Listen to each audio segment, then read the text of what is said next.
할렐루야, 묵상하는 여러분을 축복합니다.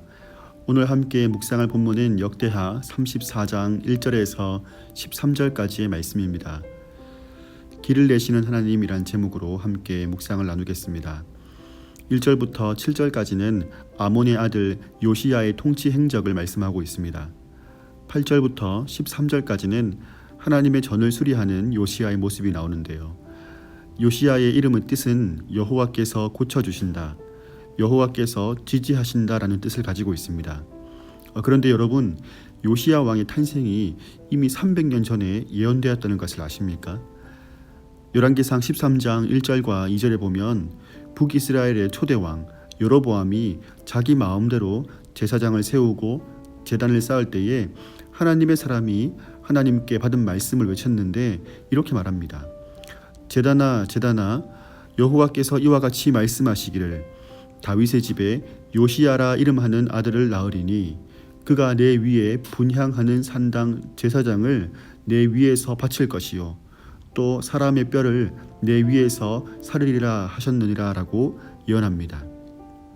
요시야는 하나님의 말씀대로 주전 640년에 왕위에 등극합니다.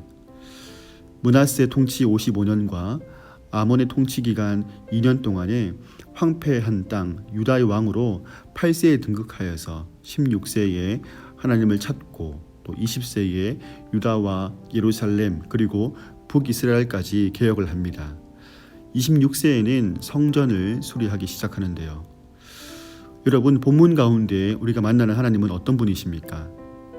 어둠 가운데에 빛을 비추시는 분입니다. 사망에서 생명을 일으키는 분입니다. 폐허 속에서도 새 일을 행하시는 분입니다. 산에 불이 번져가는 것을 보면 바람에 불덩이가 먼 거리를 날아서 옮겨 붙는 것을 볼 수 있습니다. 오늘 본문은 인간의 불순종과 폐역으로 하나님의 역사가 끊어진 것 같은 상황처럼 보이지만 하나님의 역사는 멈추지 않는다는 것을 보여주는 본문이라고 생각됩니다. 아무리 참모들이 있다고 하더라도 어떻게 8세의 아이가 한 나라의 왕으로 제 역할을 할 수 있었을까요? 나라 안에는 분명히 반대 세력이 만만치 않았을 텐데 어떻게 역대 왕들 중에서도 손에 꼽히는 개혁을 할 수가 있었겠습니까? 본문에는 그에 대한 구체적인 대답이 없습니다. 우리는 본문 가운데 우상 숭배로 완전히 오염되고 타락한 나라 가운데 하나님이 한 사람을 세우셔서 당신의 나라를 이어가심을 볼 수 있을 뿐입니다. 하나님의 역사요, 주권적인 이끄심입니다.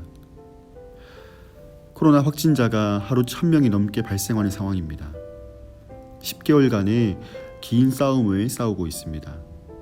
사람들은 저마다 힘든 시간을 보내고 있는데요. 멀리 갈 것도 없이 우리도 힘든 생업을 감당하고 있고 아이들도 저마다 힘겨운 시간을 보내고 있습니다. 예배는 다시 온라인으로 전환이 되었습니다. 그러나 어둠 가운데 빛을 비추셔서 어둠을 몰아내시는 하나님이, 사망에서 생명을 일으키시는 그 하나님이, 폐허 속에서도 새 일을 행하시는 하나님이 지금 오늘 우리의 삶과 우리의 내면에 큰 일을 행하실 줄로 믿습니다. 요시야처럼 혼돈의 시대에 하나님이 보시기에 정직하게 행하고 오직 하나님만 바라봅시다.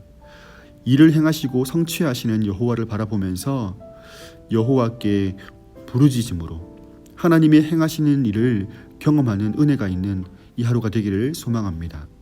오늘도 묵상하는 힘으로서 살아가는 여러분이 되시기를 축복합니다. 오늘은 찬양을 한 곡 나누면 좋겠습니다. 큰 길을 만드시는 주라는 곡인데요. 하나님이 어떤 분이신지를 잘 나타내고 있는 곡입니다.